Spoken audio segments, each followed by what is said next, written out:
Prenez place sur le monticule et bienvenue dans First Pitch, le podcast MLB des équipes de The Playoff FR.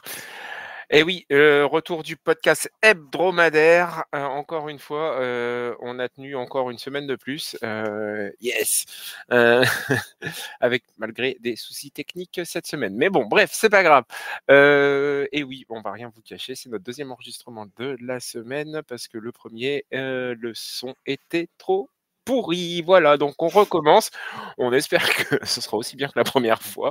Voilà, ah oui, j'ai dit on parce que aujourd'hui, pour m'accompagner comme d'habitude, my man, de G to the Y, Jérémy, qui est présent. Comment ça va, Jérémy? Eh ben, ça va le J. Oui, c'est l'épreuve des poteaux chaque semaine.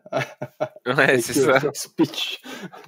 Tu vois, on est sur un fil comme ça, hop, mais non, on ne tombe pas. Écoute, oui, on enregistre tout vite pour que vous l'ayez aujourd'hui dans vos écouteurs quand vous rentrez chez vous du boulot. Voilà, on a tout fait. Hier, c'était un peu la mierda et du coup, ben, on réenregistre, on a du temps, donc on va vous faire ça aux petits oignons aujourd'hui. Ouais, et du coup, on est vraiment, pour le coup, on est en mode détente là. À la cool, hein. À la cool. Vraiment. Limite en slip, quoi, tu vois. C'est ça. Moi, je vois Jérémy, je peux vous dire, ça vaut le coup. T'as passé un bon week-end? On m'a dit que t'avais vu Randy Johnson ce week-end. Oui, écoute, oui, figure-toi que j'ai vu Randy Johnson avec mon Nico, a.k.a. le Vladi Blanc. Voilà. Ouais, j'ai reçu une belle photo. Ça m'a enfin, légende. Vladi n'est pas encore une légende, Vladimir Guerrero Jr., mais Randy l'est vraiment. Et donc, ouais, ils ont rencontré le modèle réduit de Randy Johnson. Et toi, ton week-end, ça a été alors ton match? Moi, de folie. J'ai pas fait de conneries pour une fois en défense. J'ai plutôt bien joué. Mon base running, parce que je sais que tu as vu les images Des photos de base running. d'un lead plus que douteux, qui fait que quand je dois retourner sur ma troisième base, bah, je la cherche. Et Parce du que coup, tu prends combien d'espace à peu près quand tout va bien, finalement? là, j'étais chaud de chez chaud, si tu veux. Je suis allé plus qu'à la moitié, si tu veux. Ah oui. J'ai voulu faire Jaren Duran, Ouais, tu ou vois. Corbin Carroll, mais non. Ouais, ouais. Le problème, c'est que j'ai oublié. Après, je pensais pas être si loin sur le coup. Quand j'ai vu le catcher qui a voulu faire le relais à sa troisième base, je me suis dit, bah, je vais revenir. J'ai pas vraiment regardé, j'ai fait quelques pas de côté et j'ai cherché la base encore et encore. Le troisième base a pris la balle et est venu me taguer, tout simplement. Bon, Comme bref, une ça, c'est bouse. comme une bouse. Ça, c'était élite de la bouse. Ouais, et puis en attaque, c'était bon, j'ai fait un petit match tranquille. Ça va, tout s'est bien passé. C'est bien. Bref, nous sortons Bravo. avec 2 victoires. Voilà. Bon, allez, du coup, aujourd'hui, le programme de la semaine, on va revenir sur les séries du week-end rapidement en vous donnant les résultats et en vous faisant un petit bilan, en gros, du week-end dernier. Ensuite, on enchaîne sur les séries de la semaine écoulée. On vous fait ensuite ce qu'on a retenu de la semaine. Le Player of the Week. D'ailleurs aussi, est-ce que le Tarp Monster a frappé cette semaine? J'ai rien vu, mais sait-on jamais, Une Jérémy, nouvelle peut-être? rubrique va apparaître. Attention. Il faudra s'y tenir. Ouais, dis pas ça parce qu'après, il faut s'y tenir. Oui, bah, je m'y tiendrai, hein. Écoute, hein. Un petit point sur le classement, Player of the Week, je l'ai dit ou pas? Enfin Oui, bref, tu l'as ouais. dit, ouais. Bon, Player of the Week, juste après le classement, donc voilà, hein, donc bon bref. Et puis après, on se fait rapidement la série à suivre la semaine prochaine et puis on enchaîne sur le point 4, un petit débat surprise. Voilà. Let's go, c'est Allez, parti? c'est parti. On y va pour, les résultats du week-end dernier, ce qui s'est déroulé, le week-end du 25 mai, hein, si ma mémoire est bonne. Oui, c'est ça. Allez, j'enchaîne par les séries. Je vous donne le résultat de chaque série à la fin. Pas les résultats de chaque match, le résultat des séries. On commence par la première série avec les Guardians Tigers. Les Guardians qui s'imposent 3-1 face aux Tigers. Juste à noter, parce qu'il faut qu'on dise quand même, Jérém, c'est que sur cette série-là, Tarek Skubal nous fait une Tarek Skubal, c'est-à-dire qu'il nous fait une Maddox améliorée, moins de 100 pitch, avec un complete game shutout en moins de 100 pitch. J'enchaîne? On enchaîne, ouais. Allez, les Brewers et les Pirates, série en 4 matchs, 2 partout.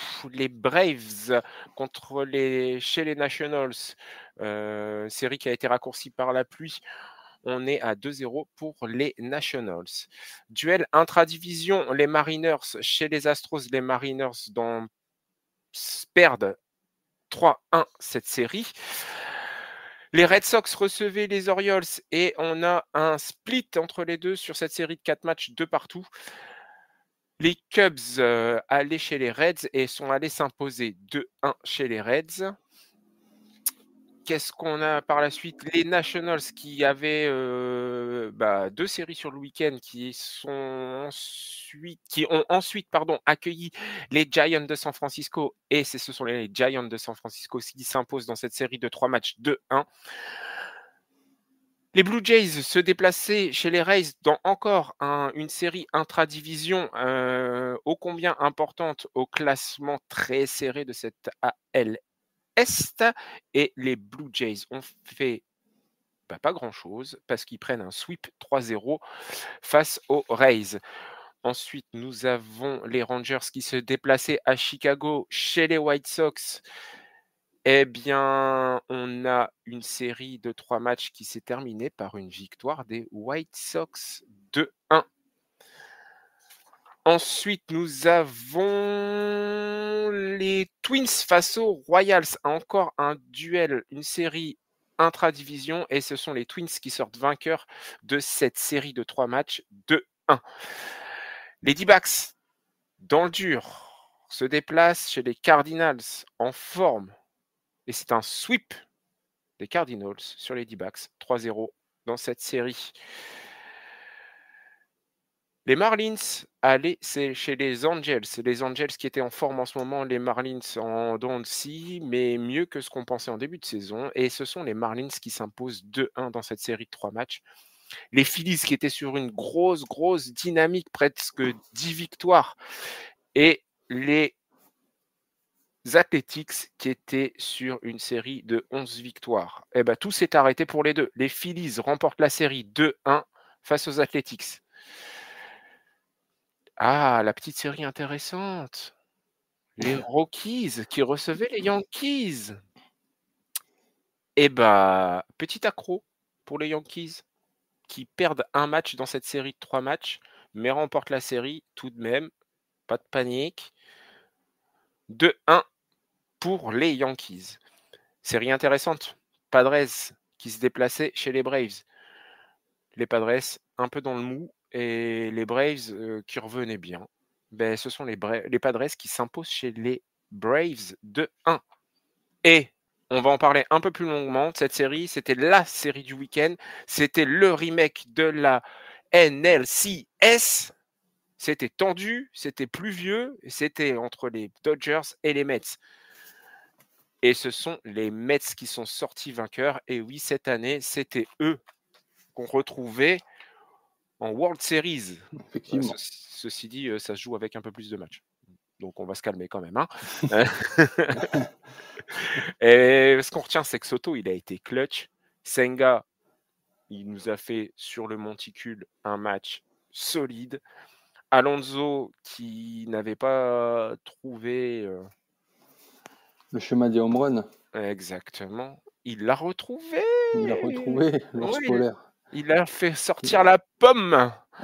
Qu'est-ce que c'est dégueulasse. Au City Field, tu rigoles pas, je kiffe. Et le week-end. Non, c'était. Ah, c'était ce week-end. Ce week-end, c'était giveaway Hello Kitty et Edwin Diaz au City Field. Ah, bref, ouais, j'ai un pote qui m'a envoyé des photos parce qu'il y est allé. Donc voilà.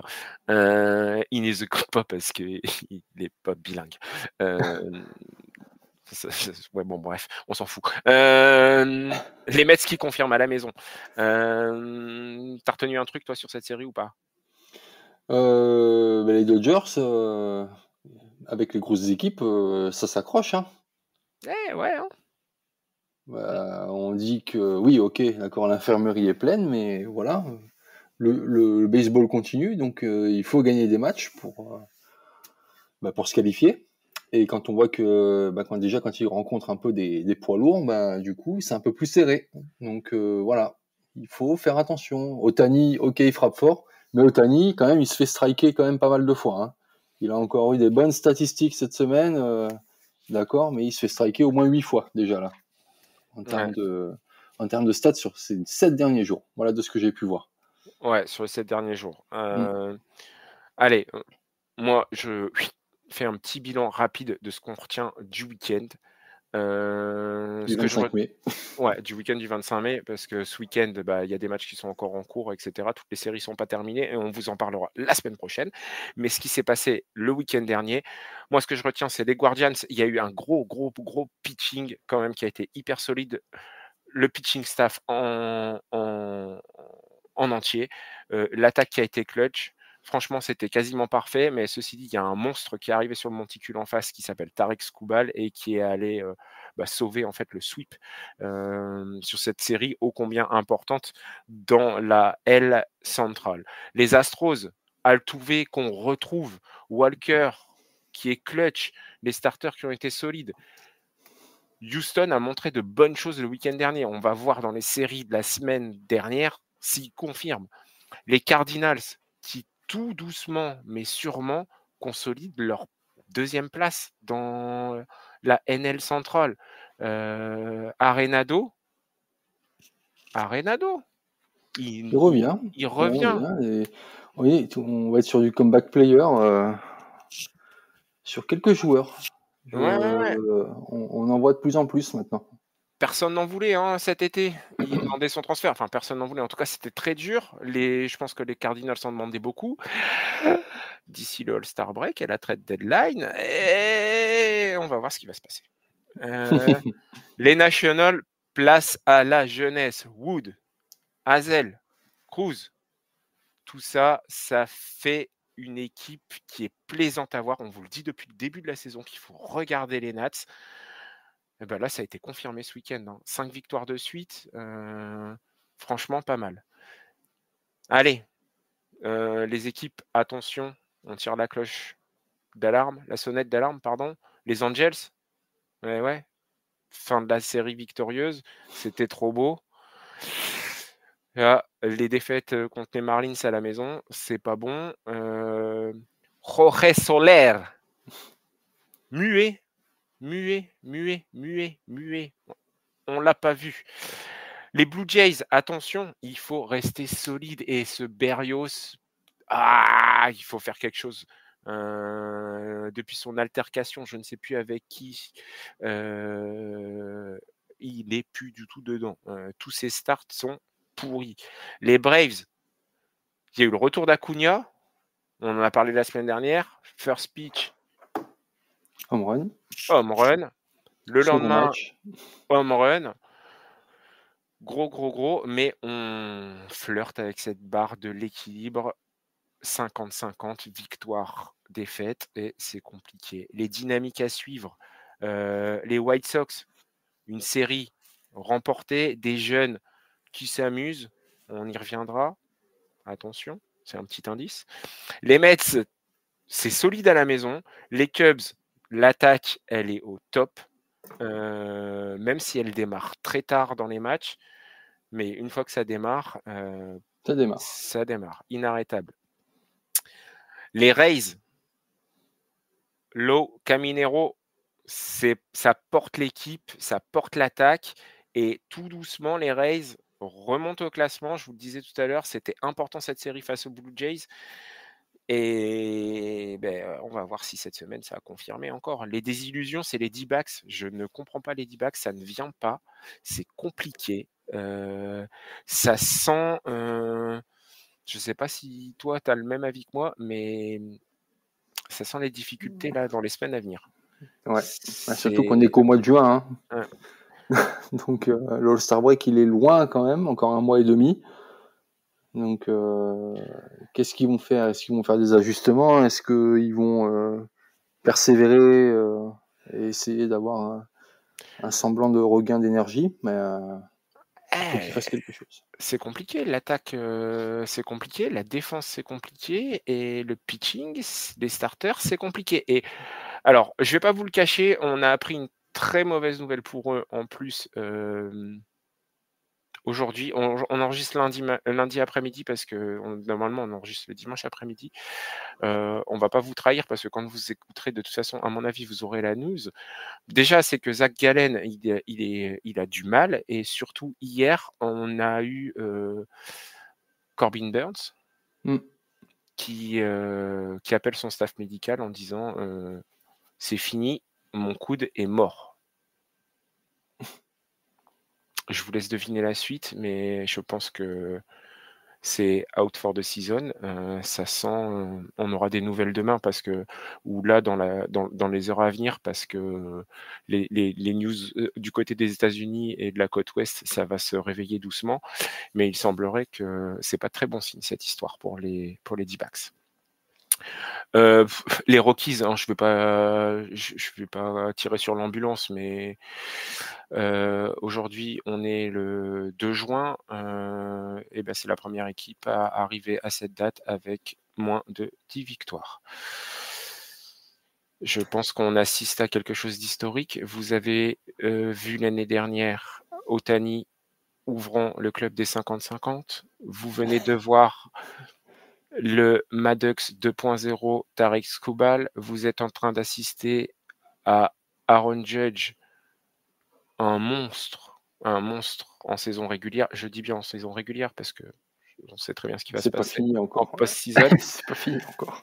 Ouais, on est en train de voir des choses de folie. Et là aussi, on est en train de voir. L'année dernière, on pensait avoir touché le fond avec les White Sox.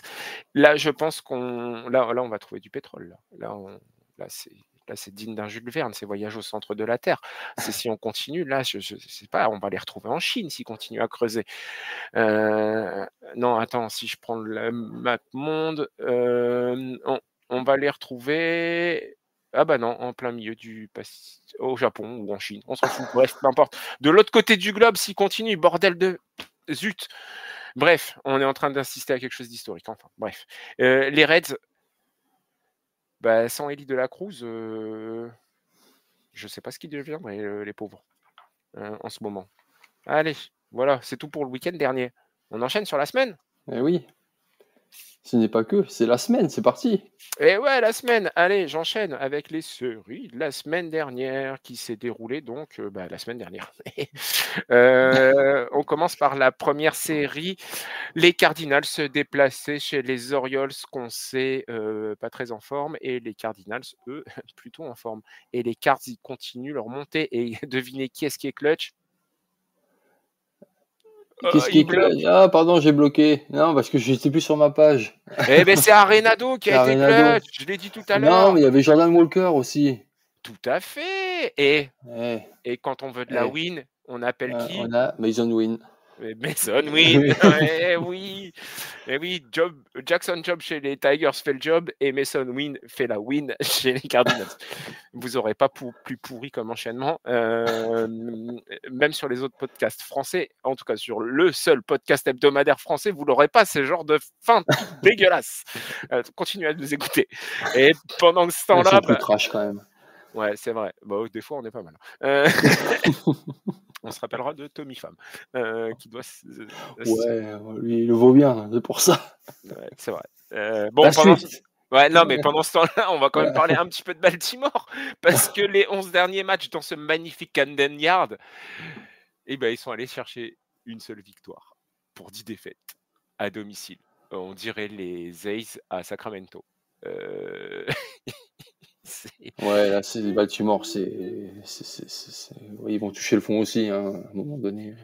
Ouais, mais on va en parler tout à l'heure. Ouais, on va en parler tout à l'heure. J'espère qu'on sera aussi spontané que hier soir. J'espère aussi. Ensuite, on avait... En sweep? Non, ensuite. Un sweep, et oui, ensuite un sweep. Ah oui, bien vu, et c'est moi qui n'étais pas réveillé sur ce coup-là. Et ouais, les Giants qui poursuivaient leur petit road trip à l'Est et qui sont allés à Détroit. Pour eux, le voyage, c'est pas terrible. Hein. Non, Une victoire de série, ok, à Washington, bon, 2-1, et après... Et après, sweep. un bon coup de balai des Tigers. Allez, dégagez à Allez, l'ouest. je vais retourner à la maison, aller voir s'il fait beau. Ah, on a un Riley Green qui a été en feu, un retour de Perez et une rotation hyper solide. San Francisco, eux, ils ont rien concrétisé du tout de leurs occasions. Pourtant, ils n'ont pas démérité. Mais un manque d'efficacité incroyable. Figurez-vous que c'est sur les 11 derniers matchs, ils ont scoré moins de 4 runs sur les 11 derniers matchs de suite. C'est-à-dire que pire qu'eux, c'est les Pirates. C'est un truc de dingue. Ouais. Hein. Quand même. Par contre, c'est pas le même niveau d'exigence entre les Pirates et les Angels et les Giants. Bref. T'as retenu un truc, toi, en plus, là-dessus ou pas? Il y a Baez qui s'est fait éjecter. Oh oui, c'est vrai. C'est vrai. Ravi, toi? Il s'est fait Ravi, El Mago? El Mago. Ouais, on va pas trop. Hein. Je peux Faut pas bien trop. faut bien qu'il se fasse éjecter un peu. Il a le Oui, sang et chaud. puis, c'est pas grave. C'est latino. C'est latino. Moi, il a le sang chaud, oh. Allez, on poursuit avec cette imitation super. Accent. C'est dégueulasse. Rigole pas. Rigole pas, rigole pas. Je vois que t'es habillé en Angels aujourd'hui, hein, donc je rigole pas. Oh, J'ai le putain, maillot de la truite. Trout. Le maillot de la truite. Non, t'as pas le maillot, t'as le t-shirt d'entraînement de la truite. Ah, et t'as même le Funko Pop de Bien la sûr, truite. de la truite. J'ai Manny Machado aussi et puis Bryce Harper. Tu les as achetés sur Vinted? Tu me connais. Vinted Man. Tu me connais très bien, toi. T'arrives à en trouver, hein, c'est pas mal. Hein. Je trouve pas mal de trucs. D'ailleurs, si vous avez, n'hésitez pas à me retrouver sur X. Ah, il vous trouve tout, avec la taille, et vous faites une visio avec le J une seule fois, et il vous dit vos mensurations au kilo près, au centimètre près. Ouais. L'œil de Calme l'expert. sur les centimètres, les gens vont croire que je fais des trucs bizarres. Hein. Stop. Bon bref, on enchaîne avec la série suivante. On a les Twins qui se déplaçaient chez les Rays. Non, ça m'intéresse, les Funko Pop. Comment ça coûte une Funko Pop sur Vinted là? Attends, normalement un prix ça va entre, il me semble que c'est entre 15 et 20 euros, je crois, Ouais. en magasin. J'arrive à les sortir à 10 euros. Tu négocies? Je négocie entre Tu négocies. entre 8 et 10 euros. Mais ouais, Et je suis du Nord, moi, tu vois, les braderies, je connais, moi. Ah ouais, c'est vrai que c'est la c'est religion comme là-bas. ça, bah ouais, tu vois. Tous les week-ends, hop, on va Tu chiner. chines. Je chine. Ouais, du coup, c'est Allez, comme allez, Bon. chine-moi les Twins là, dépêche-toi. Les Twins sont allés chiner une victoire seulement sur une série de 3 matchs chez les Rays. Les Rays qui prennent la série face aux Twins avec devine qui, j'en ai parlé tout à l'heure, les deux mêmes, Brandon Lowe, Caminero. Et Caminero. Et voilà, en plus de ça, on a un Rasmussen qui fait une très bonne saison et qui continue sur le monticule. Et puis c'est propre en défense. Minnesota. Ciao. Allez. Suivant. Direction Saint-Paul. C'est ça. Ou Minneapolis. Les villes jumelles. Exactement. Exactement. Allez, série suivante ou t'as un truc C'est parti. Il y en a des Allez, séries, on là, enchaîne parce que les Mets recevaient les White Sox et il n'y a pas de surprise. Il n'y a pas de surprise. Les Mets, si, quand même, ils sont allés chercher une victoire. Et ouais, parce que les Mets remportent la série 2-1, mais les White Sox sont allés chercher le 3e match dans un match sous la pluie. On a retrouvé Andrew Benintendi qui a été étincelant dans cette série, qui a frôlé le cycle quand même. Hein. Il était shy of the cycle, c'est ça? Ouais, il était pas mal. Hein. Et 4 RBI sur le truc. Miguel Vargas, on en a déjà parlé, en forme. 5 doubles en 5 matchs. Pas mal. J'aimerais bien le faire. Il Moi, soigne son slugging, c'est bien. Ouais, c'est ça. Par contre, Qui c'est qui soigne? attends, les 2 premiers matchs, un RISP à 0/11. C'est pas très soigné ça. C'est pas très bon. Il a fallu attendre la pluie et un match où les Mets, étaient, ouais, il y avait pas une envie folle de gagner du côté des Mets. Par contre, on a eu une équipe qui s'est amusée, des jeunes. On a retrouvé, imaginez, vous allez voir des U15 ou U18, il pleut et ils sont en train de se marrer, en train de jouer sous la pluie. Bah, c'est ce qu'on a vu, en fait. Du coup, les White Sox sont allés prendre le dernier match et voilà, 2-1 pour les Mets. La série suivante, et là, il y a un Non, trou. ouais, non. Ouais, il y a un On trou peut dans il y a Non, on zappe. On passe à la série suivante. Ouais, oh non, non, non. Boston se déplaçait à Milwaukee chez les Brewers et il y a décidément un trou dans la chaussette, autant que dans la défense des Red Sox. 3-0 pour Milwaukee. On a un Crochet qui fait tout pour gagner un match, qui lance 11K. Eh ben, ça n'a pas suffi parce que, en attaque, ça n'a pas marché et 2, en défense, c'était caca culotte. Notamment, on était devant notre écran lors de ce match. On a vu sur le dernier match de la série une hésitation du second de base qui coûte le match en 10e.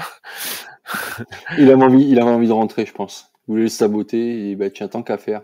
Le catcher, il se démerde. Je lui envoie bien 2 mètres à côté du marbre. Comme ça, ils peuvent scorer. Oui, c'est pas comme si on pouvait faire un double jeu facile. Exactement. À noter, le premier walk-off à Cher de Christian Yelich en carrière. Oui, mais attends, c'est pas tout. C'est pas tout. Il fait en quoi? Il fait quoi? Il fait en grand chelem, monsieur. Et il fait un grand chelem. Il fait en grand slam. Et ouais, du coup, premier de carrière avec une carrière qui a plus de 15 ans de carrière au moins, Christian Yelich. Ouais, je crois que j'ai vu la stat, 2000, presque 2600 matchs, je crois, un truc comme ça. Ouais, bon bref, il connaît le métier, quoi. Ouais. Et puis c'est pas un petit joueur, quoi. Il a quand même été MVP.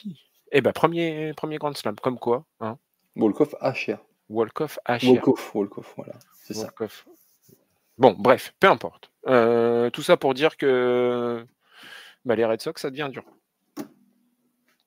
Ensuite, série suivante, on avait Cincinnati qui se déplaçait chez les Royals. Duel de centrale, mais pas des mêmes ligues. Eh oui. Les Royals qui n'y arrivent pas parce qu'ils perdent cette série, notamment 2-1. Ils perdent cette série 2-1 face aux Cincinnati Reds. Et les Reds sont toujours portés par, devinez qui, Monsieur Eli de la Cruz, qui nous claque 2 HR de ouf. On a un Tyler Stephenson qui nous fait un 7/12 tranquille pendant la série avec 2 petits HR. Ouais, c'est bon. Monsieur n'a pas vu des balles, il a vu des melons arriver dans la strike zone. Et puis Kansas City qui n'y arrive pas, qui n'arrive pas à enchaîner les victoires. Il manque d'un petit truc. Tu sais, j'allais t'en parler hier, en plus. J'ai dit, j'ai oublié de parler de lui. On a notre poulain. T'en rappelles de notre poulain? Bien sûr, je m'en rappelle. On en a parlé, on en parle en off cette semaine avec le Julien, le J. Et il nous claque en triple A, mais il est au-dessus de tout le monde, en fait, finalement. Jack Caglianone. Et du coup... Cagliao. Oui, mais en italien, le G, il est muet. Donc c'est Caglianone. Voilà. Ok, d'accord, excuse-moi. D'accord? Voilà. Ok. Non, mais la perf qu'il fait, oui, monsieur. il claque 6 HR en 8 matchs. Oui, et c'est le premier de AAA qui est arrivé à 20 HR dans la saison. C'était Donc, alors, nous, nous, genre la MLB nous appartient. Mais c'est cette semaine, la semaine dernière, on y reviendra tout à l'heure, que on va pas tuer le suspense. On va pas maintenir le suspense inutilement, mais Ohtani est arrivé la semaine dernière à 20 HR. Redis-le. Caglianone. Putain, en plus, vous verrez sa tête, c'est un vrai mafieux. Pas de stéréotype, bordel de merde. Bon, il arrive à 20 HR avant Ohtani, quoi. en gros. Ouais, mais largement avant. Et Bah déjà oui, 2 semaines, ça fait 2 semaines bah quand je oui, t'ai envoyé le bah truc, il oui, était déjà bah là. oui. Et il a été appelé, Et allez, voilà, hier on soir. hier soir, Mmh. pour monter.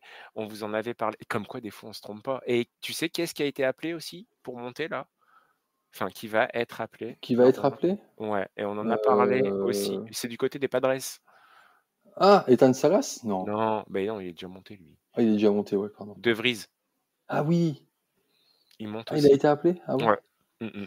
Mais Callanan, c'est ce qui va peut-être faire, démarrer les Royals, hein. Bah, par Encore contre, un petit jeune. c'est où ils vont le mettre parce que je te rappelle, c'est en première base. Enfin, maintenant, je sais bien, il y a plus de place enfin, Mike et Guillaume en parlaient dans leur émission ce week-end, de tous ces changements de poste. Tiens, on parlait des Red Sox juste avant, mais on a Marcelo Meyers qui n'est pas un troisième base, qui s'est retrouvé à Ou jouer Christian troisième Campbell qui est base. arrivé première base alors qu'il est deuxième, qu'il est seconde base, tu vois? Voilà, bref, ça change de poste et cetera. Peut-être on cherche à former Kike Hernandez et Le peut-être catcheur? et et tu sais que Kike Hernandez, je crois que c'est le seul poste qu'il a pas joué. Catcheur? Ouais, Ah ouais? parce qu'il a fait Ah, parce qu'il a fait closer déjà? il a fait clo il a fait tous les postes. Il a joué première base, deuxième base, shortstop, troisième base, outfield, il a tout fait. Je crois qu'il y a que catcher qu'il a pas fait. Enfin bref, c'est peut-être en fait le joueur du futur, c'est Kike. Moi, je vous le dis depuis le début, Kike, c'est le joueur. Ah, Kiké, Non, c'est ta religion. ouais, mais enfin, ceci dit, alors putain, on a dérivé, on reviendra sur la série après, mais C'est ça parti. ça reste non, mais ça reste un joueur ultra polyvalent. Enfin, tu regardes, il sait jouer partout, quoi. Ce mec-là, il est déjà, il est fun. Moi, il me fait marrer. Heu, il me fait aimer le baseball, et puis le voir jouer, c'est toujours un plaisir et puis il joue partout, voilà. Heu, Mais pour en revenir aux joueurs où on leur dit de jouer, de plus en plus, hein, c'est comme ça, de toute façon, parce que le monde du baseball évolue et que ils sont payés pour jouer au baseball. Donc si on leur dit qu'il faut jouer là parce qu'ils ont besoin d'avoir du monde là, ben ils joueront là. coucou Rafi. Voilà, c'est tout. Voilà. Ils ont des tonnes d'entraîneurs pour chaque poste. Donc à un moment donné, tu peux pas. C'est fini le baseball des années 90, 80 même où il y avait un joueur pour un poste. Tu vois. Il faut que tu sois polyvalent maintenant. Ouais, Faut que tu bah sois oui, mais de polyvalent. toute façon, pourquoi alors, on dérive un peu, on va revenir aux séries, promis, promis, très rapidement. Je termine là-dessus. Mais pourquoi on devient de plus en plus polyvalent? Est-ce que tu as vu les morphotypes surtout? Les morphotypes changent aussi. Mm. On a des joueurs qui sont de plus en plus athlétiques et Bah, fatalement, eh ben, il faut profiter de cette, bah de ces athlètes qui sont vraiment plus formés et plus j'ai envie de dire qui sont des athlètes et du coup, tu vas pouvoir faire jouer partout. Avant, tu étais limité par certains trucs postes. Maintenant, regarde, les premières. on a quand même le poste de receveur et de première base où les gars ils sont quand même un peu plus costauds qu'un shortstop ou un seconde base. Ouais, ou gaucher, tu vois? Souvent. Mais ceci dit, enfin, ouais, mais ça devient de moins en moins vrai. Je reviens sur l'exemple des Royals, Pasquantino, Oui. Mais c'est pas un Salvador Pérez, ouais, bon, il joue première base, il joue receveur mmh, aussi, parce qu'il mmh, fait les deux. ouais, mais après, de toute façon, le poste de catcheur, je pense que c'est un poste bien spécifique et Voilà.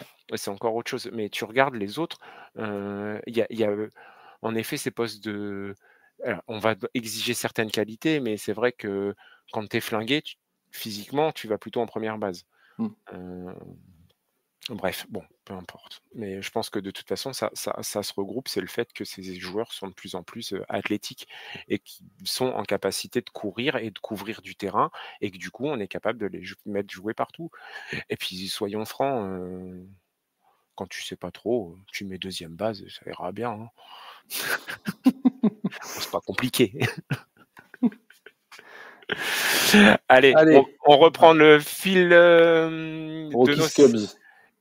tu suis, c'est bien. Ouais. Sweep. Ouais, bah, Des Rockies, non, non, oh, oh, I'm joking. oh! Zut alors! Bah non, bah non, La bah blague. ouais, je pense que personne n'y a cru. Ouais, sweep des Cubs, les Cubs qui balaient les Rockies. Ouais, je vais rien ajouter, hein, à part Non, que on peut Crocs, passer à la suite. il s'est fait plaisir et puis Colorado, ben, on l'a dit tout à l'heure, ils continuent ils vont toucher bientôt. Ils l'ont touché, je pense. Allez, les Blue Jays qui se déplaçaient, c'est chez les Rangers. Et ça y est, et enfin, on l'a. Par contre, on l'a pas de l'autre côté. C'est les Blue Jays qui remportent la série 2-1 et c'est dur dans le Texas. C'est dur. C'est dur, c'est dur. Entre les blessures, l'attaque qui peine, c'est compliqué. Pourtant, on a des Blue Jays qui sont aussi à la peine en attaque. C'était pas la série de la semaine. Hein. C'était pas la série de la semaine. Enfin bref, voilà. On reparlera des Rangers plus tard. On retrouve un duel intra-division dans une série très courte, 2 matchs. Les Athletics chez les Astros et Altuve, il se retrouve une seconde jeunesse déjà le week-end dernier. Il était bon. McCullers qui nous envoie 12K pour un retour. En 6 manches. Ouais. En 6 manches. Il retrouve ses sensations. Faut dire que le monsieur retrouve des sensations. Christian Walker. Comment il va, lui? Parce qu'il n'est pas vraiment en grande forme, hein, Non. statistiquement. Il a pris un hit by pitch sur la main, Bon, ça lui a fait bobo. voilà. Ils ont eu peur, mais tout va bien. Tout va bien. 11 victoires en 15 sur les 15 derniers matchs, les Astros. Ouh, c'est bien ça. C'est pas mal. Par contre, côté Athletics, notez que Severino, il a passé la barre des 1000K en carrière. Tiens, non, on y viendra après. Bref, les Astros dominent les Aces. Les Aces, ça va mal. Il serait temps de se réveiller. Allez, série suivante. Les sweep. On a bien vu. Les Yankees qui sweep les Angels à Los Angeles. À Anaheim. Redonne qui redonne de l'espoir. Ouais, qui redonne de l'espoir, qui est dominant. On disait hier, vous ne l'avez pas entendu, mais ce qu'on a dit, c'est que Rodon devient de plus en plus solide en fait dans cette rotation et compense vraiment les absences. On va dire l'absence de Cole. Soyons honnêtes. On a vraiment un deuxième avec Fried, deux pitchers qui sont vraiment solides cette année. 10K lancés, Rodon.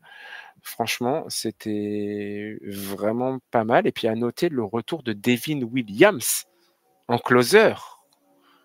S'il vous plaît. Ouais, sur le deuxième match, avec une petite frayeur quand même. Caca culotte, comme tu dis. Ouais, un petit caca culotte. Ça se termine bien, mais ça aurait pu se terminer mal. Je crois que on n'est pas passé loin. Bref, côté Angels, waouh, c'était difficile. C'était difficile au niveau du pitching. Bref. Et Volpi qui a fait 3 RBI. Un sac fly décisif. C'est ça d'ailleurs qui a sauvé la peau à Rodon. Mais bon, bref. À Devin Williams. À Devin Williams, oui, voilà. Ouais. Allez, bon, sweep. Hop là, les Yankees remportent 3-0 la série. Ensuite, on avait un Marlins Padres. Au Petco Park, les Padres sortent vainqueurs de cette série 2-1. Machado qui a fait du bien parce qu'il y a eu 2 gros comebacks sur les 2 premiers matchs, me semble-t-il, si je dis plus de bêtises. On a Luis Arraez qui continue son petit le match 3 hits. Ouais, 3 hits, et puis le match 2, hop, je fais le hit qui fait passer mon équipe devant, tranquillou bilou. J'ai une petite stat très intéressante sur Arraez après. Ensuite, les Pirates qui se déplacent dans l'Arizona chez les D-backs. Ah oui, l'occasion de se refaire pour les D-backs. Tu t'accueilles les Pirates, tu vas pas très bien. Tu te dis, c'est le moment. C'est le moment. C'est le moment de sombrer. Bah non, c'est le moment de continuer notre descente parce que les Pirates De sombrer, oui, effectivement. remportent. Eh ouais, race de Jolly Roger. Les Pirates ont enfin remporté une série ce mois dernier. C'était super, 2-1. Et ouais, avec, bien aidé dans le dernier match par un Zach Gallen qui spottait aussi bien que moi. Une défense aussi bonne que la mienne, c'est-à-dire en papier mâché. Bref, les Pirates se sont régalés. J'ai regardé le match. Je me suis dit. Alors, au départ, en regardant le match, je me fais oh putain, ça va être un match claqué au sol. Et ça n'a pas loupé. C'était un match claqué au sol parce que tu espérais un affrontement. Mais en fait, vraiment, vraiment, vraiment, tu étais en. Je crois que c'était à la 5e manche. J'ai fait bon, allez, vas-y, j'arrête parce que tu sentais que jamais les D-backs n'allaient revenir. Bref, du coup, série remportée 2-1 par les Pirates. Attention, les Mariners recevaient les Nationals. Les Nationals, on l'a dit, en forme. Les Mariners, c'est un peu plus difficile après ces belles séries. Ça me rappelle un schéma déjà utilisé par les Mariners la saison dernière. Je dis ça, je dis rien. Les Mariners perdent cette série. 2 victoires pour les Nationals, 1 victoire pour les Mariners. À noter chez les Nats, on a quand même toujours les mêmes. Hassel, the third. Le 3e. Le 3e, le retour du retour. Premier HR en carrière, James Wood, qui continue son excellent mois de mai avec 15 HR, tranquille. Josh Bell, ouais, on disait Josh Bell, bah, Josh Bell, il a retrouvé sa puissance. Bim, un gros slugging, notamment en 10e manche jeudi dernier. Ah oui, la 10e manche. Ouais, Cette fameuse 10e manche. cette fameuse 10e. Record de franchise. Et ouais, bah, il a bien participé, Josh Bell, parce qu'il y a eu 7 points marqués, c'est le record de la franchise. Notez Mackenzie Gore, 8K en 6 innings pitch. Petite moyenne. Ouais, voilà. Petit match. Côté Mariners, Cal Raleigh, lui, c'est son 19e HR. Bon, voilà, record pour les catcheurs en 53 matchs. Julio Rodriguez, qui n'a pas été mauvais.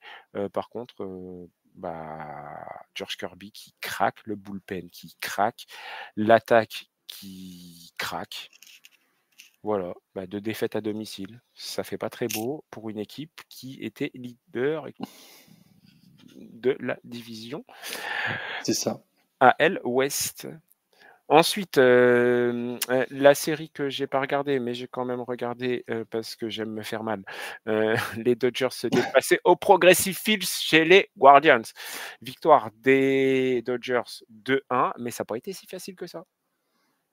Ohtani, on l'a parlé, c'est sur cette série-là qui nous claque le 19e et le 20e HR tranquille. Hein, voilà, ça c'est fait.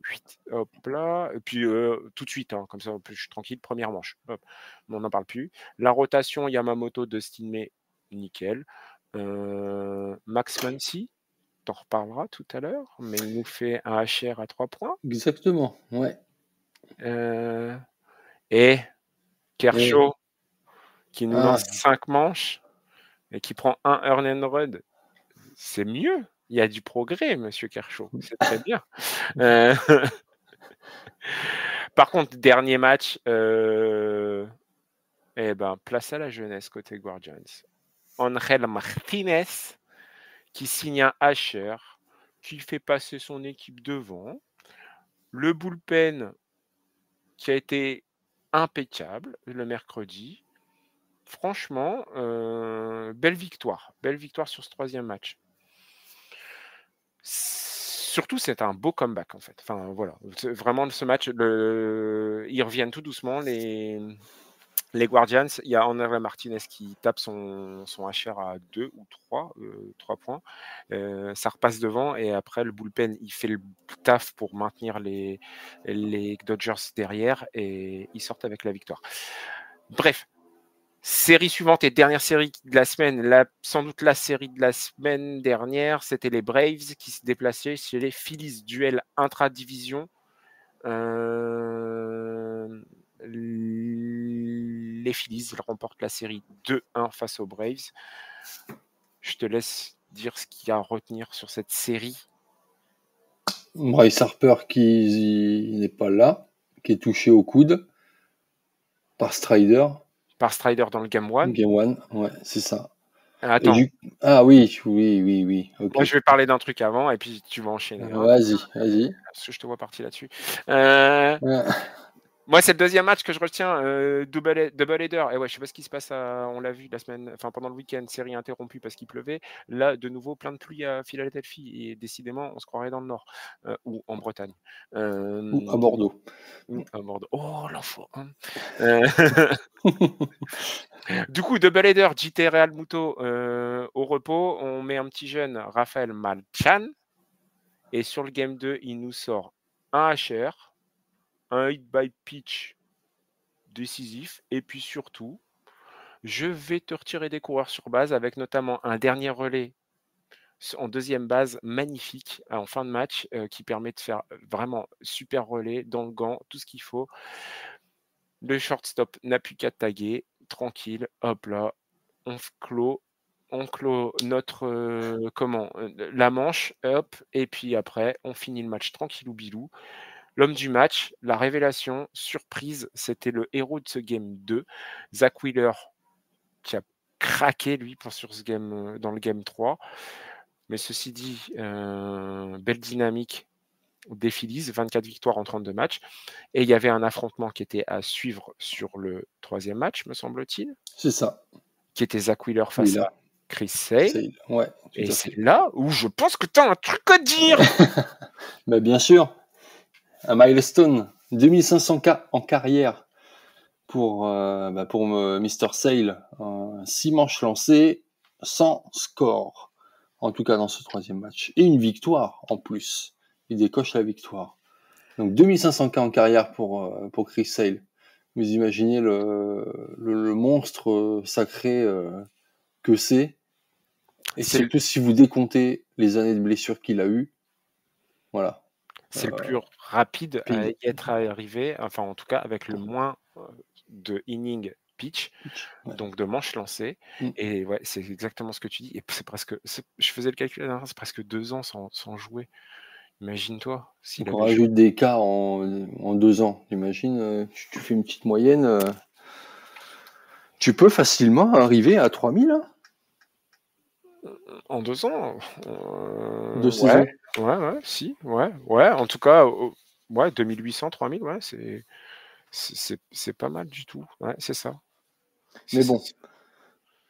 Voilà. Est-ce qu'il aurait été aussi performant s'il avait été en bonne santé tout le temps? On ne sait pas. Exactement. Avec des skis. On coupe du bois. Voilà, on a refait la même. C'est bon. Bon, allez, c'est tout pour ce qui s'est passé cette semaine. En tout cas, les scores de cette semaine, nous, on va vous dire ce qu'on a retenu de la semaine. Tu vas, je commence. Ce qu'on retient de la semaine? Ouais.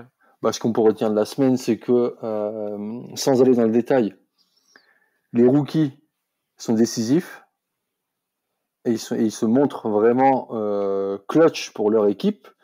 Et ça, je pense que les managers sont contents. D'ailleurs, ils sont là pour ça, mais il y en a, ils sont plus que décisifs. Donc là, on est au mois de juin. S'ils continuent comme ça à être performants sans se blesser, on peut avoir des surprises pour l'été. Julien, je rappelle que tu ne regardes jamais le baseball l'été, donc moi, je vais me régaler. Voilà. Ouais. Et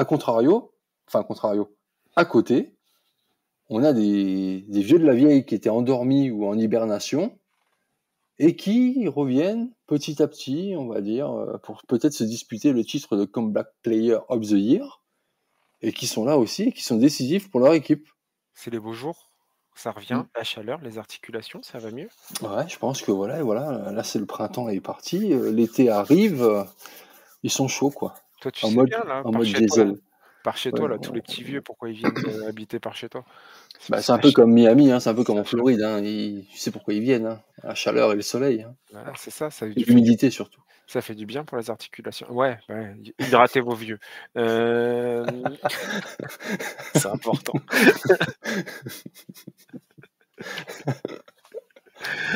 Moi, je note les Red Sox qui, en défense, on croyait que l'année dernière, on allait corriger le tir. Visiblement, ça n'a pas été corrigé. Bon, bref, peu importe. Allez, est-ce qu'on retient maintenant des infos qu'on retient de la semaine? On y va? On est parti? Ah, c'était ça que tu voulais enchaîner? Ouais, mais c'est pas grave. C'était bien ce que tu as fait et c'est exactement ce qu'il fallait dire, je pense, parce qu'en effet, moi, j'avais un truc, c'est que les rookies, Les rookies, les rookies, les débutants, on va le faire à la québécoise. les Les débutants. Les débutants. J'avais du mal sur la classe de cette année, tu vois. J'avais du mal à retenir les noms, à savoir qui. Voilà, je me dis, oh, ça me pas l'air foufou. En fait, C'est non. fou, fou, fou, fou. Ouais, tu vois, mais au final, il y a une belle classe de rookies, de débutants. Et du coup, c'est plutôt intéressant. Et comme tu dis, ouais, l'été va être plutôt sympa. Je vais peut-être regarder le baseball cet été. Ah ouais, tu crois? Bah Eh, oui. si De toute façon, si on veut continuer notre podcast hebdomadaire, il va il bien va falloir falloir que je faire. regarde. Je vais pas faire les épisodes tout seul. Hein. Ah, si, Ouais. je peux. Ils vont être rapides. Hein. Une demi-heure, ça va être. Hein, je vous promets. Hein. Pas Ouais, plus. Hein. il n'y a personne qui va écouter. Tout le monde écoute pour moi. Tout le monde le sait. Je sais. Tiens, en parlant de rookie, en info de la semaine, Oui. nouvelle rubrique. Après le point bâche, on va dire, hein, voilà, Ouais. on a le point bagarre. Le point bagarre, on a eu notre premier bench clear de la saison, le J. Ah oui. Tu me l'as Oui, dit hier, j'ai toujours pas regardé. Bon, j'ai ouais. toujours pas regardé. Quel connard. Vas-y, raconte. Je vais essayer de le Kobe trouver. Mayo des Baltimore Orioles, donc qui a Ouais. fêté ça, son premier RBI en MLB. Il a décidé de fêter ça avec son banc et directement sur le terrain. Il a Comment il secoué a une fait? bouteille de ketchup. Ouais, c'est ça. Ketchup mayo, Ok. exactement. Belle blague, dégueulasse, c'est nul. Oh, la vache. 72. Et oui, pour rester dans le latino. Ouais. Et pas sauce biki. C'est quoi la meilleure des sauces chez toi, au fait? Dans ta mitraillette ou dans ta fricadelle? Non, rien. Il faut aller en Belgique, la sauce biki. Ah ouais? Avec un Biki Burger. Oh, Ah c'est la d'accord. meilleure. Ok. C'est meilleur? Désolé pour cet accent liégeois. Pardon. Allez, je te fais un peu la scène de Kobe Mayo. Vas-y. Donc, qui frappe en champ extérieur gauche, pensant qu'il allait faire un extra basic. Donc, il fait quand même rentrer son coureur qui était en deuxième base. Oui, Non, pardon, en 3, excusez-moi. c'est le En principe du 3. RBI jusque-là. Voilà. Donc, il fait rentrer donc, un RBI pour lui, d'accord? Donc, lui, il pensait qu'il avait encore. Il avait les jambes, tu vois. Mais non, le champ gauche, il lance assez fort quand même la balle vers son seconde base, qui est Lenyn Sosa, des White Sox. Voilà. Et du coup, il se fait prendre en sandwich, un peu comme toi avec le catcher et le troisième base, en fait, finalement, Julien. Oui, Oui, oui, on peut le dire. oui, On peut le dire. on peut le dire. Ça, Donc, on ne m'y reprendra plus, ceci dit. du coup, il y a une passe à toi, à moi, entre le premier et le second. Et finalement, Kobe Mayo, pensant qu'il allait être beaucoup plus rapide, en fait, c'est un gars qui est assez imposant quand même. Et du coup, au lieu de tracer droit dans la terre, lui, il vient faire un crochet donc dans l'herbe à l'intérieur pour percuter Lenyn Sosa. Et en fait, il percute Lenyn Malinx, le Sosa. Et lynx. Malinx, il pensait que ça allait pas se voir aux caméras. Tu sais, il s'est égroulé comme une merde sur le terrain. Du coup, il se relève pas content. Eh oh, qu'est-ce qu'il m'a fait lui? Donc, il pousse Lenyn Sosa. Et l'autre, du coup, il réplique. Et du coup, quand c'est comme ça se chamaille. Et quand ça chamaille au baseball, C'est Chippy, comme ils disent. et du coup, au baseball, quand ça se chamaille, le banc se vide. Voilà. Donc, du coup, on a trouvé les deux bancs sur le terrain, comme ça. Pour le coup, Mayo, il se fait taguer, voilà, en même temps, comme une daube. Voilà, les vidéos, tu reverras, Julien. On le voit vraiment, il pousse vraiment volontairement le White Sox, le joueur des White Sox, mais vraiment. Donc du coup, c'est un peu une fête gâchée pour son premier RBI en MLB. Voilà, les bancs se sont vidés, mais pas pour les bonnes raisons, quoi, finalement. Est-ce que ça valait le coup? Non, ça valait pas du tout le coup, pas du tout le coup. Surtout contre les White Sox. Bon, bref. Ouais, C'est peut-être voilà. symptomatique d'un truc. On y reviendra Exactement. après. T'as d'autres infos ou c'est tout?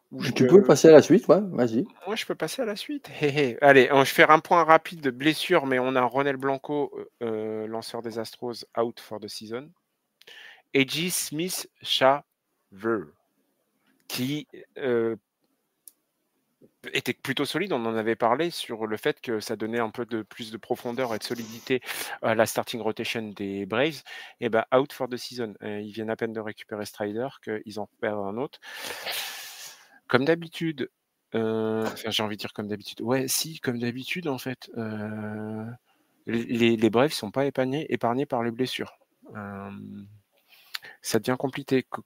Côté Braves, qu'est-ce que j'allais dire encore? Je vais enchaîner, mais Orlando Arcia qui s'est fait cutter la semaine dernière. Les Rockies recyclent, comme d'habitude, les joueurs qu'ils trouvent. Eh ben, ils ont signé Orlando Arcia, qui a d'ailleurs fait un plutôt bon match sur son premier match avec les Rockies. Parlant de joueurs coupés, allez, on a eu Ronnie Simon qui a été DFA des Marlins. Ronnie Simon, vous ne savez peut-être pas, mais c'était de l'histoire un peu, on va dire, émouvante de la semaine dernière. Jeune joueur des Marlins, deuxième base, qui fait 3 erreurs en 4 manches, qui sort en pleurs. Et pas mal de soutien de la part d'autres joueurs, lui dire que ça va aller, etc. etc. Enfin bref. Et sans pitié, les Marlins l'ont dit et fait. Alors, je vais reprendre ce que vous n'avez pas entendu, mais comme ça vous l'entendrez. C'est un monde impitoyable. C'est aussi, c'est triste parce qu'on se dit, nous, de notre œil extérieur, on voit ça comme du sport, et ça, ça l'est. En effet, ça manque d'humanité quand on voit ce genre de choses, mais ça reste un business et un travail. Et malheureusement, quand on fait pas son job, c'est ce qu'on risque, surtout aux États-Unis. En tout cas, il n'y a pas de préavis comme chez nous. On est capable de nous dire tu viens et tu repars avec ta caisse, avec tes affaires perso et tu rentres chez toi. C'est le système qui veut ça. Malheureusement, on oublie qu'on gère aussi des jeunes joueurs et que c'est quand même, je trouve ça, je le cautionne pas. C'est pas parce que je viens de vous dire ça que je cautionne. Je trouve ça très dur par rapport à un joueur, un jeune joueur sur lequel on a misé. Maintenant, ce que je disais, c'est qu'aussi pour arriver au haut niveau, de toute façon, il a dû traverser des épreuves. Et pour arriver en MLB, on sait très bien que il y a beaucoup d'élus, il y a peu d'élus, il y a beaucoup d'appelés et peu d'élus. Voilà, c'est ça. Et qu'il a fallu se battre. Et j'espère pour lui, cet épisode va lui servir à revenir meilleur. Et les gens qui ont fait du haut niveau et les gens qui ont les athlètes, s'il y en a qui nous écoutent, ils doivent savoir très bien ce que je dis. C'est que le sport de haut niveau, c'est fait aussi d'échecs. Et souvent, nos plus gros échecs ont permis nos plus grosses performances parce qu'on s'est servi de ça pour se motiver à être plus fort. Et je pense qu'il faut et c'est tout ce que je lui souhaite, c'est que ça lui serve et que ça le motive et que ce soit une rage positive qui lui permette de revenir et de un jour montrer aux Marlins en fait leur fermer leur bouche en fait. Et j'espère de tout cœur qu'il y arrivera et qu'il réussira ça. Parce que ça m'a touché, ouais, ça m'a touché en tant que sportif, en tant qu'humain, même si j'essaye de me dire oui, c'est du business, c'est un travail, c'est pas une passion comme nous on l'aurait en tant qu'amateur. Mais voilà, du coup, moi, j'espère que cette mauvaise histoire se transformera en belle histoire. Voilà. Allez, une un peu moins émotionnelle, parce que il a déjà bien rempli son compte en banque. C'est Tim Anderson qui s'est fait couper par les Timmy. Angels. C'est ouais, Timmy. Pardon. Timmy. Et tu sais que Timmy, il y a un avant et un après? Oui. Ouais, bah ouais, tu le sais, vu que je te l'ai dit hier. Et ouais, Timmy, Avant, il y a avant le avant crochet. avant la rencontre avec José Ramirez et Ramirez. Et ouais. mais après. Et ouais. Balance ta stat. Vas-y. Avant J'adore la stat. avant Rami Ramirez. Rami Ramirez. Avant José Ramirez et la fameuse Go down, goes down Anderson. C'était 98 HR. Une moyenne au bâton à 283. Une présence sur base à 313. Un OPS, donc un slugging, une force de frappe, allons-nous dire, à 740.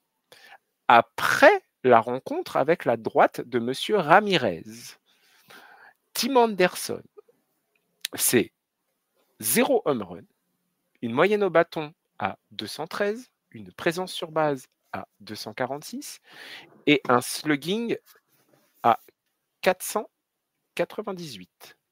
Sacrée chute. Non. Sacrée Zéro home run depuis. chute. 0 home run. Comment tu. L'acteur T'as studio. vu comment j'ai fait comme hier? L'acteur studio. 0 home run. Non, mais ça veut dire que le mec, ça fait 2 ans que ça a eu lieu, ça. À peu près. Ouais, c'est ça, à peu près. Donc 2 en ans. 2 ans, il n'a pas tapé un home run, quoi. Il n'a pas tapé un home run. Bon, de toute façon, il s'est fait cutter 3 fois, c'est ça que tu vas dire? Ouais, il s'est fait cuter 3 fois. White Sox, Marlins, Angels. Bref, Même compliqué pour combat. lui. Allez, 3 autres trucs. Je fais vite parce qu'il faut qu'on enchaîne. Jacob deGrom, 229 matchs startés. Et figure-toi qu'il a lancé son premier match sans strikeout contre Toronto. Pas mal. Première, pas mal, non. Luis Arraez, il a vu passer devant lui 671 pitchs. Là, non. Quel acteur, putain, mais vous savez pas. Mais non, c'est pas là où tu dois faire ça. Oh, il est bête en plus. Combien sur ces 671 pitchs, combien il a fait de swing Swing and miss. Ouais, il en a fait combien à ton avis sur ces 671? Je sais pas, Julien, 10. Tu n'es pas loin. 9. Oh. Ah non, mais rendez-vous compte de la stat, quoi. Il a vu passer devant lui 671 pitchs, il a swingé dans le vent que 9 fois. Après, on parle du mec qui est sur une moyenne pour cette saison à 14 strikeouts. Hein. Bon, voilà.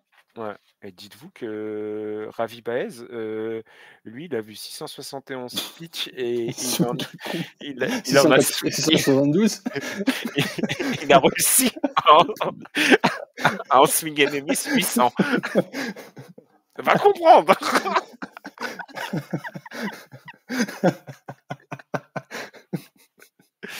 Ouais, je dis ça, mais Juan Soto contre les Rockies. Oh, c'est vrai, c'est un peu le ventilateur. Hein. Ouais, il fait de l'électricité pour toute la ville de New York. Il swingait tout et n'importe quoi. If you see the ball, you swing. If you don't see the ball, you swing. Don't matter. Un bel accent. Qu'est-ce qu'on a aussi appris? Qu'est-ce qu'on a appris? Mais Polo Ground, tu me parles toujours de ça, là, comme quoi j'étais dans les tribunes à l'époque en 1910. Mais putain, ouais, Polo Ground, le seul champ-centre qui mesure plus de 500 pieds. Qui s'arrête pas, en fait. Imaginez un stade, un U, mais vraiment un U. Donc, vous avez derrière le backstop, vous avez la première tribune et après 2 tribunes qui sont perpendiculaires à cette tribune. Un U, voilà, bah, c'est ça. Donc, il reconstruit ce stade. Avec 3 decks, hein, quand même. Hein. Ouais, et reconstruit ce stade mythique à New York. Ils vont le reconstruire taille réelle, prévu pour 2027, pour accueillir des événements type Field of Dream, etc., sur un stade mythique. Ça peut être sympa. Ils vont faire que du baseball là-dessus? Non, bah Polo Ground, ils vont peut-être faire du polo. Avec des chevaux et tout. Oui, merci, pas du water polo. J'avais compris. Et peut-être que le NASCAR viendra faire des tours parce que le baseball va bien sur le NASCAR. Alors, on ne sait jamais. Non, bon. Ouais. Ceci dit, ça peut servir aux A's parce que avec leur terrain claqué au sol, là, ça m'étonnerait que Las Vegas se soit construit en 2027. Donc, ils vont faire un sacré déménagement. Hein. Ouais, mais ils auront les toilettes derrière le dugout. Et puis, quand ils seront expulsés, ils ne devront pas traverser tout le champ gauche pour sortir du terrain. Ils auront juste à prendre le petit escalier derrière le dugout et hop, je suis dehors. Hein? Les A's, si vous nous écoutez, j'ai une solution pour vous en 2027 parce que j'ai de forts doutes que Las Vegas soit ouvert en 2027. Voilà, allez, c'est tout pour ce qu'on retient de la semaine. Oui. Et je fais un point classement, mais non. hyper rapide. Non. Ouais, bon, vas-y, bah non. Allez, Player of the Week. Bah ouais, Player of the Week. On a 1h03 d'enregistrement déjà pour quelque chose qui allait être rapide. C'est pas faux. Allez, bah vas-y, bah balance. C'est parti, j'ai parti. Ouais, les joueurs de la semaine de The Playoff FR en Ligue américaine. Allez, j'ai 2 joueurs Bon, j'en ai un vraiment qui est mon préféré cette semaine, c'est, on l'a parlé, des Tampa Bay Rays en troisième base, c'est Junior Caminero. Ouais. Pourquoi 6 matchs, 26 at-bats, quand même, 26 at-bats. 8 runs, 11 hits, 4 doubles, 4 home runs, 13 points produits, seulement 4 fois retiré. Il est donc en average, en batting et en présence sur base à la même stat, donc 42%, et un OPS à 1.461. Il faut dire que l'attaque des Rays, pour moi, elle est pas mal parce que ils jouent au baseball, tu vois. Et en fait, le base running pour eux, c'est ce qui leur sert à marquer beaucoup de points. Et on a tendance à oublier que le baseball, c'est plus tu as de présence sur base et plus tu peux faire rentrer de coureurs. Donc du coup, tu marques des points. Et pas frapper bêtement comme des ânes, des home runs partout, à tout va. Et en fait, ils ont des joueurs pour ça. Ils ont Caminero, ils ont Chandler Smith qui est un base runner de folie. Ça, c'est surtout, il faut le souligner, parce que le petit jeune, il vole des bases en ce moment. Ouais. Et c'est vraiment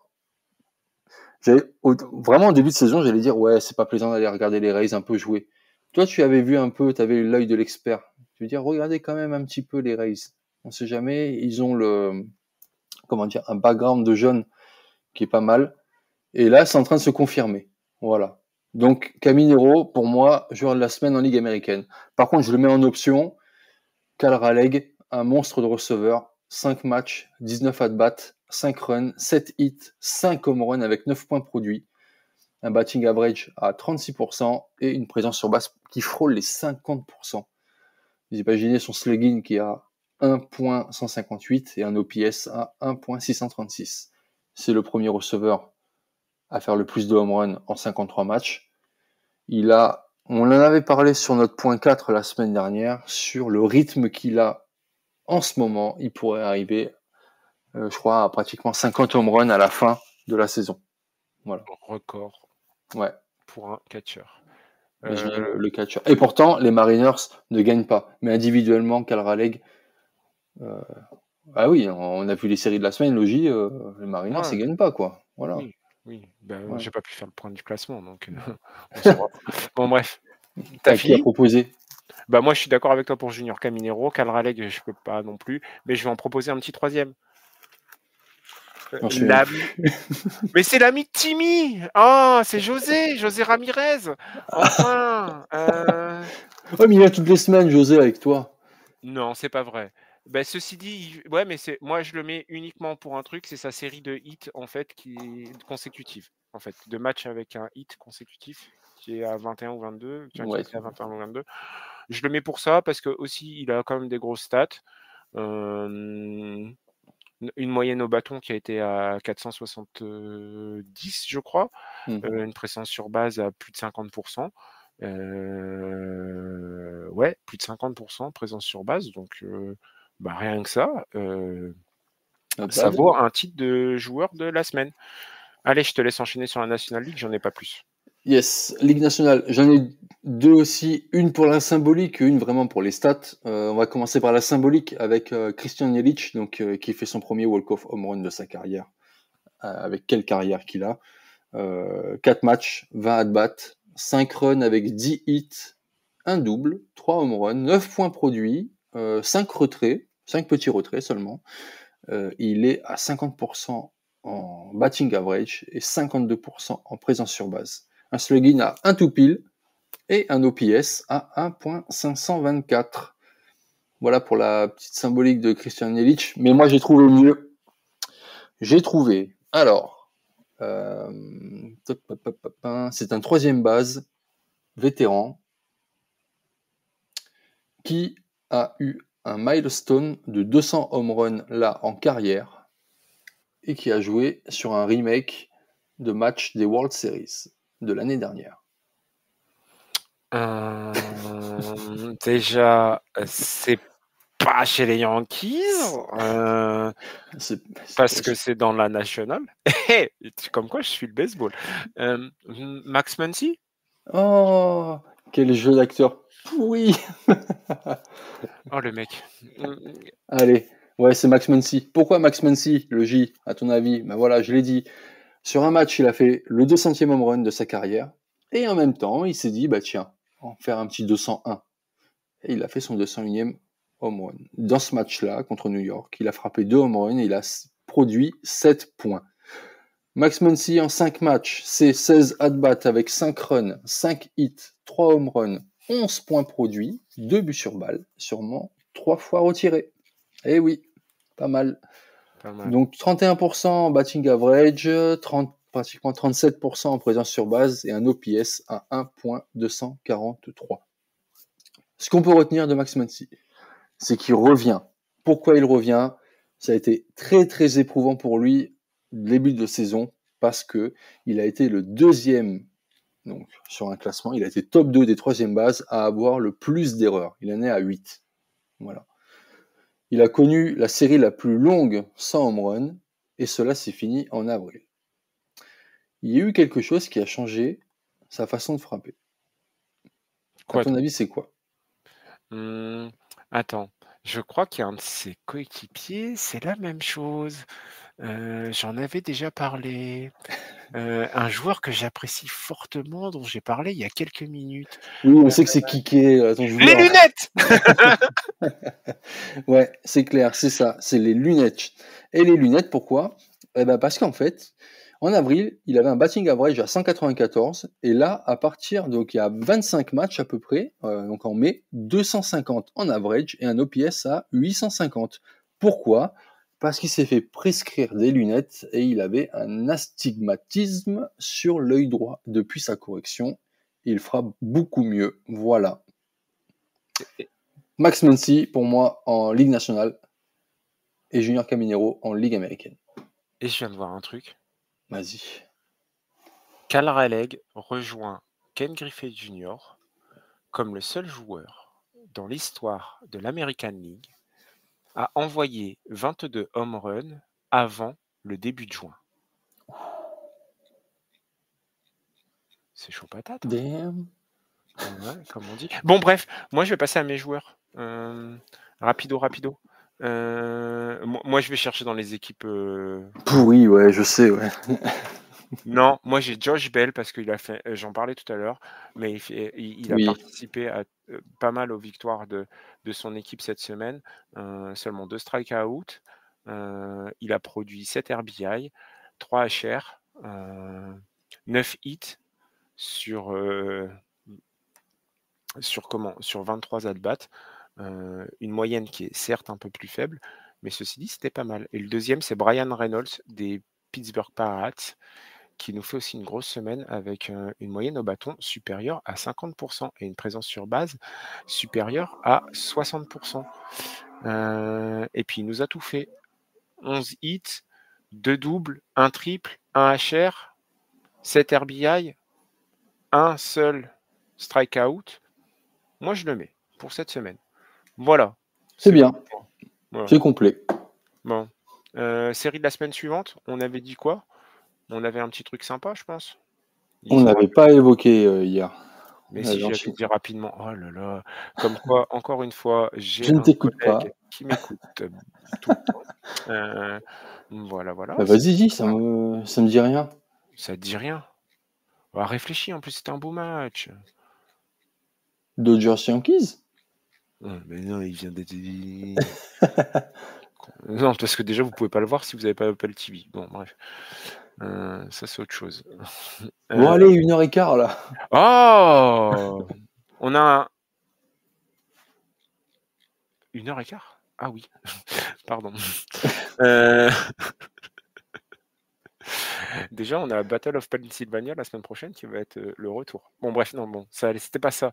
Du coup, j'ai perdu mes notes, ça y est, bah voilà. Je sais plus. On a Messi, un Giants. Mais non, on a un Dodgers Mets. Oh là là. Dodgers Mets la semaine prochaine qui est à suivre. Voilà, c'est tout. C'est tout ce que j'en dis pas plus. De toute façon, vous savez que c'est la série qu'il faudra pas regarder. Ah oui, c'est vrai. Voilà. Allez, on passe à la suite rapidement. Kershaw va faire de la merde. Bref. Et Senga aussi. Allez, rapidement, parce que ouais, 1h13. Voilà.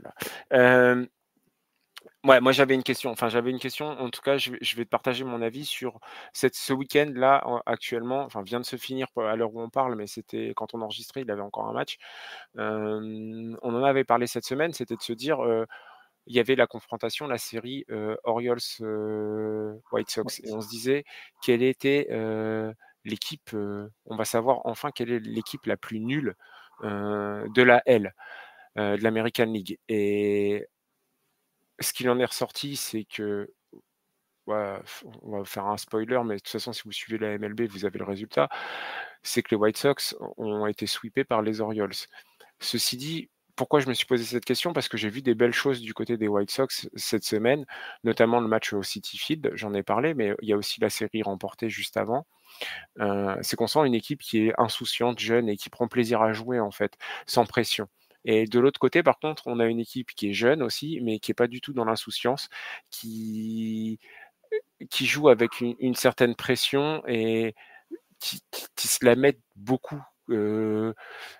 Intrinsèquement, si on compare les deux équipes, il y a beaucoup plus de talent, on va pas se cacher. Et cette série de ce week-end, elle l'a montré, c'est qu'il y a beaucoup plus de talent du côté des Orioles, indéniablement, que du côté des White Sox.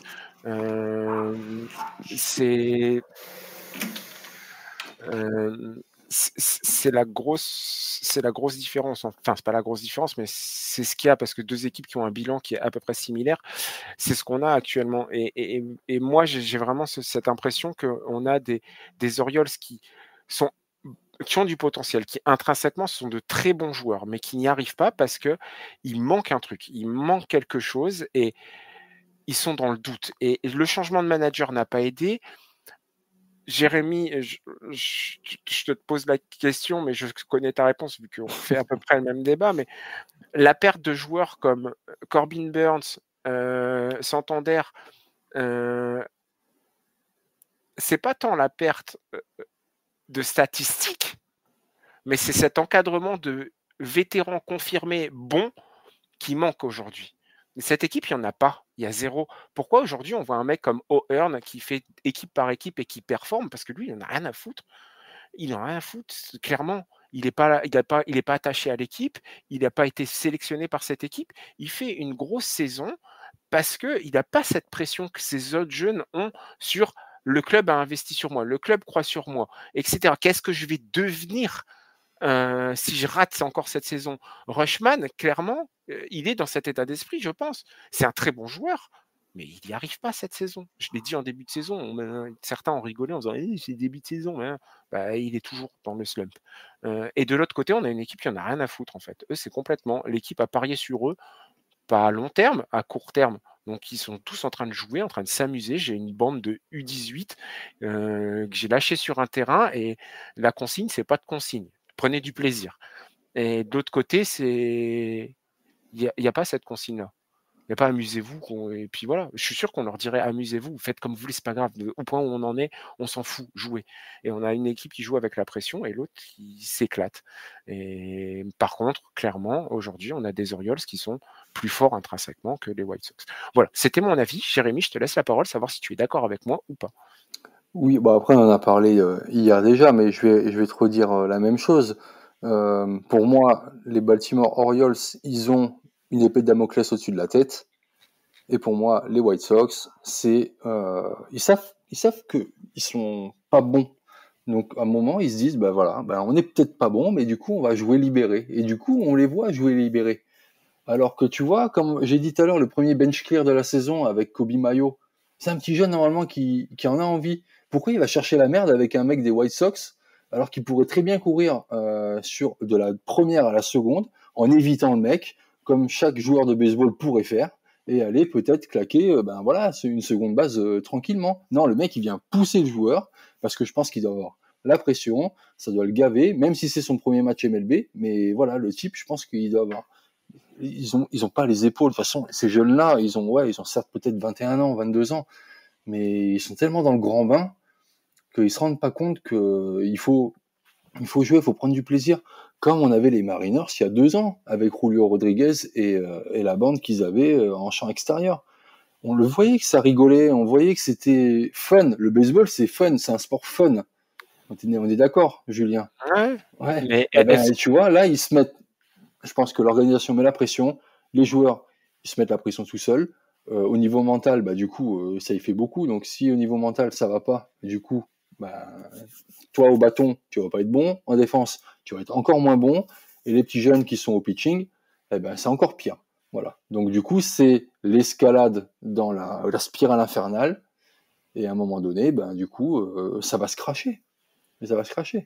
Alors que à Chicago, ok, on a des joueurs qui arrivent bah, forcément individuellement qui sont peut-être pas vraiment bons, mais ça joue quoi. Voilà, comme tu l'as dit, sous la pluie tout à l'heure, on s'en fout, la pluie ça mouille. Bah du coup, allez-y, on rigole. Voilà, on joue au baseball et puis advienne que pourra, comme ils disent, et puis voilà, on verra comment on est à la fin. Et du coup, tu vois comment ils s'amusent. Eh ben, ils sont là et ils sont pas derniers et ils sont pas la risée de la MLB. Voilà, c'est ça qu'il faut retenir. C'est peut-être un début de construction pour la saison prochaine, pour dans 2 ans. Je sais pas comment ils vont faire au niveau de l'organisation des White Sox, parce qu'il va peut-être y avoir un nouveau stade, parce qu'ils vont peut-être être vendus. Enfin voilà, on sait pas. Mais en tout cas, ça joue. Bon, c'est peut-être pas le meilleur des jeux, mais voilà, ils créent la surprise sur des matchs. Ils gagnent quand même des séries face à des équipes qui ont, je pense, beaucoup plus de budget qu'eux. Et du coup, ça les fait douter. Et, Voilà. et qui sont intrinsèquement plus forts qu'eux. Et ils vont C'est ça. chercher des victoires, des choses surprises. Je pense aussi que, le dernier point que j'aborderai, et puis après on conclura, mais je pense aussi que côté Orioles, il y a une pression du contrat. Quand je dis pression du contrat, c'est que ils ont tous eu des gros contrats et que bah, il y a ça aussi qui joue. C'est de se dire, on en parlait tout à l'heure, et c'est là où le titre de ce podcast, c'est Le Monde impitoyable. Oh, j'ai oublié un truc. Tiens, je le ferai en dernier, allez, pour la fin. Allez, vite. Ouais, vite. Non, mais c'est ça, c'est que tu vois, il y a la pression du contrat et tu sais qu'à tout moment, tu peux sauter. Et sauter avec un gros contrat, ça veut dire aussi que qui va te reprendre? Parce que si tu es trop payé, et ben, tu vas avoir du mal à trouver une équipe. Je pense qu'il y a de ça. Moi, je sais pas si tu es d'accord avec moi. Oui, exactement. Ouais, de toute façon, on peut voir que ça dans ce monde-là. Voilà. OK, bon, allez, je la fais parce que je l'avais fait cette semaine, et elle est drôle. Pour conclure, avant de vous dire au revoir, je voudrais, à ton avis, qui est l'homme le mieux payé à l'heure actuelle en MLB? Joue le jeu! Tu as la Je réponse. joue le jeu. J'ai la réponse. Il a les yeux verrons. Alors, pour les gens qui savent pas, les yeux verrons, c'est quand on en a, ils sont pas de la même couleur, Il les 2 yeux. il a un œil marron, un œil bleu, quoi. Voilà. Putain, Ah. merde, je sais pas, moi. Un Voilà. Husky! Ah, bah, presque ça. Ah, mais tu casses tout. Normalement, c'était Juan Soto, on est d'accord, c'est lui le plus gros contrat. Il me semble que c'est le plus grand payé. Ouais, à peu Oui, près, bon. oui, oui, oui, oui, oui. Non, je mettais Otani dans la tête, mais il est jamais mieux payé parce qu'il est déféré sur 1000 ans. Donc, en même Mmh, temps. mmh mh. Mais le plus gros salaire de 2025, c'est C'est Max Mad Max. Scherzer. Voilà. Exactement. Figurez-vous pour ces 3 innings pitch en 2025, monsieur touchera de la part des Nats, ancienne équipe, 15 millions, de la part des Mets, ancienne équipe, 31 millions, de la part des Rangers, ancienne équipe, 12,5 millions, et de la part de son employeur actuel, 15,5 millions de dollars. Ce qui nous fait, à la louche, un bon 72-73 millions de dollars sur l'année pour 3 innings pitch. Ça fait cher le pitch. C'était c'était on a fait un épisode un peu comme nos copains de à coup sûr, parce qu'on a fait une connerie à la fin. Oups, désolé, c'était pas voulu. C'est parce qu'on a réenregistré et du coup, ce truc-là, on l'avait mis avant et puis là, on l'a mis après. Bon, bref, voilà. Donc, sachez que conclure là-dessus, c'est que Mark Scherzer, c'est le mec le plus, lui qui remplit sa tirelire. Et encore une fois, c'est le titre du podcast, l'univers impitoyable. Et ouais, parce que c'est impitoyable et il y en a qui se font des en or et qui s'en mettent plein les poches, comme dans la fameuse série des années 80 avec un mec au chapeau qu'on appelait JR. JR. Mes Voilà. initiales. Et ouais, mais c'est Eh pour ouais. ça. Tu savais. Bon, voilà, on espère que ce podcast, sans souci technique, normalement tout s'est bien passé, vous a plu. On vous recommande vivement de liker, de mettre une évaluation sur les plateformes d'écoute, commenter aussi, même nous dire ce que vous avez envie de nous dire. N'hésitez pas à réagir avec nous sur X, sur Insta, donc, si vous avez, si vous avez les comptes, etc., si vous nous suivez. De toute façon, suivez-nous en fait, suivez-nous et d'aller sur notre Discord communautaire pour réagir avec nous, interagir avec nous, nous poser des questions, nous proposer des sujets peut-être, des choses Ah comme oui, ça. proposez-nous des sujets, tiens, mais des sujets intéressants. Ouais, Pas Julien, est-ce qu'il a retrouvé sa coquille, tu vois, ça je l'ai retrouvé. c'est vrai? Ouais, ouais, je ne dirai pas où. Oui, voilà, ouais, mais j'ai pas posé la question, de toute façon. Tout le monde s'en fout. Peut-être. Si vous en foutez pas, n'hésitez pas. C'est le Discord communautaire. Il faut y aller. Il faut me demander où je l'ai retrouvé et je vous répondrai en toute honnêteté. Allez, on vous souhaite une bonne journée si vous écoutez ça en journée. Dans la lunchbox de tes enfants. Non. Ah, Bon, bon, bah tant arrête. pis. C'est un endroit encore plus surprenant. Et du coup, je sais plus. Je disais bonne journée, bonne Allez, soirée, ciao. bonne route et joyeux Noël. Ciao. À la semaine prochaine, Jérém. Allez, ciao, à la semaine prochaine. Bye bye. Bye.